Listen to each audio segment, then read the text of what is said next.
good morning to the respected jury members, honorable dignitaries, and my fellow participants. It brings a great warmth to my heart for being selected to the second round, and it is an utmost pleasure to be selected and to be nominated for such a huge reward. And it really gives me goosebumps for all of those hard work that I've ever did in my entire years. This is such a big recognition, and I would love to, and I'm proud to say that I have been nominated to the second round. Thank you so much. And I will start with the thank you note. So for us for today, I have been asked to, convey my vision, what I would do to my nation, like how it would be useful to my nation. Like all of you, I'm a proud Indian. I cherish India as a nation or as a state because it has succeeded as the world's largest democracy where many other nations have failed. The resilience of our democracy is truly remarkable, except for a brief aberration when the dark clouds of emergency hovered on the horizon. Our journey on the edge to the path of democracy has taken us from strength to strength. We have surmounted many challenges on the way in a spirit of unity and amity.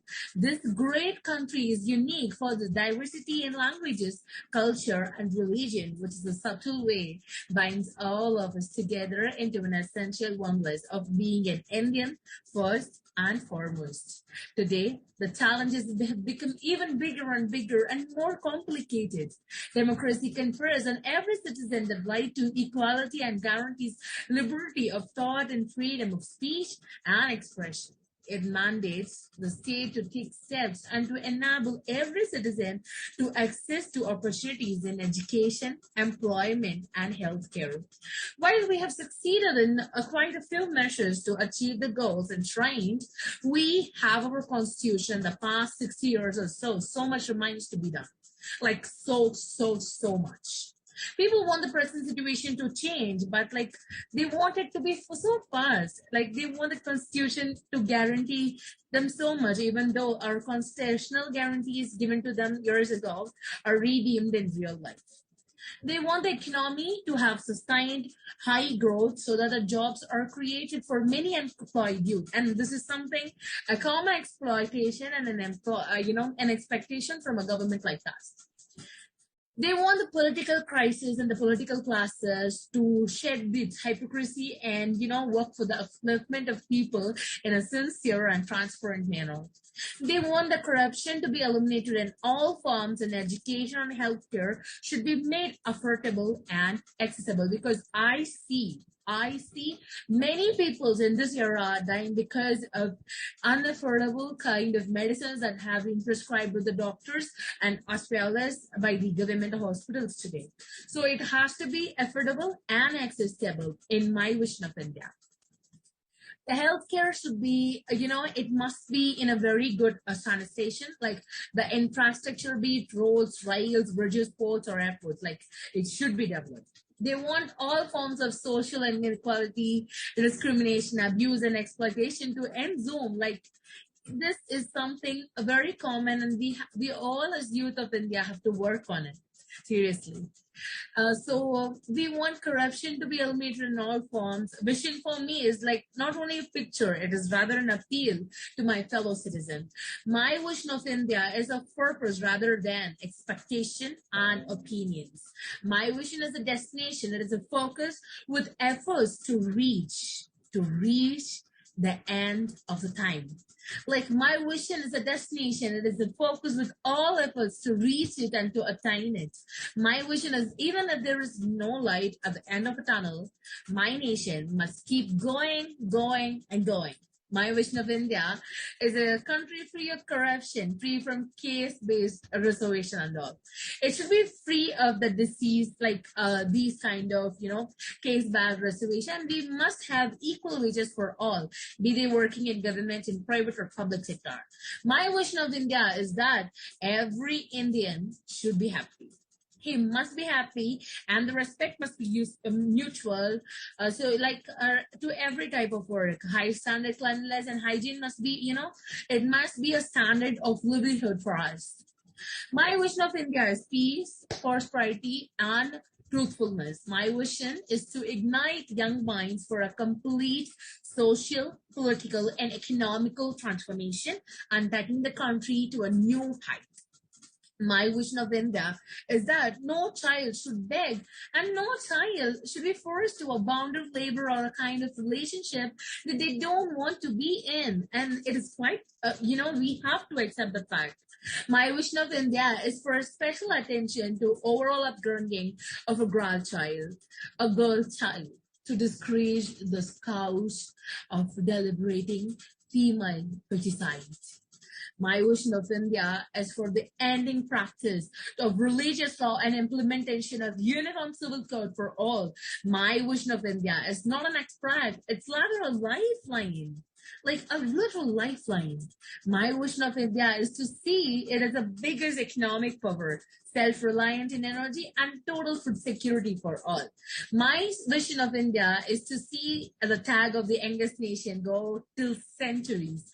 My vision of India is to see many more Vishwananta Chena Patel, Sanjana, Vijay Kumar, and KP's Gill who can dash the rapists, smugglers, and terrorists to hell thereby, delivering instant justice in heinous crimes. Although Dr. APJ Abdul Kalam had invoked the doctrine of self-reliance and development and vision of India in his vision, my vision of India is to address, to redress, and to progress, and to build a fortress, a strong fortress. I have pondered over the issues confronting us as a nation in all these years.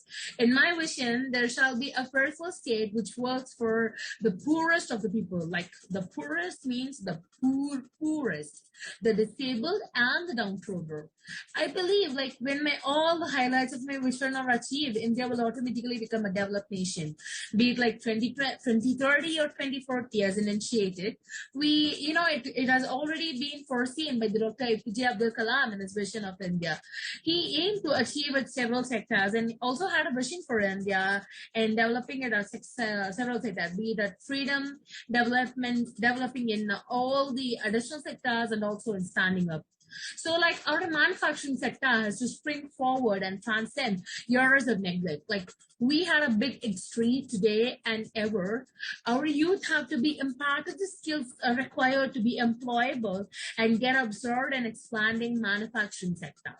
So we need to step up investment flows to the agricultural sector and improve productivity and streamline marketing systems so that the farmer gets his due even as the food price remain affordable for our growing population.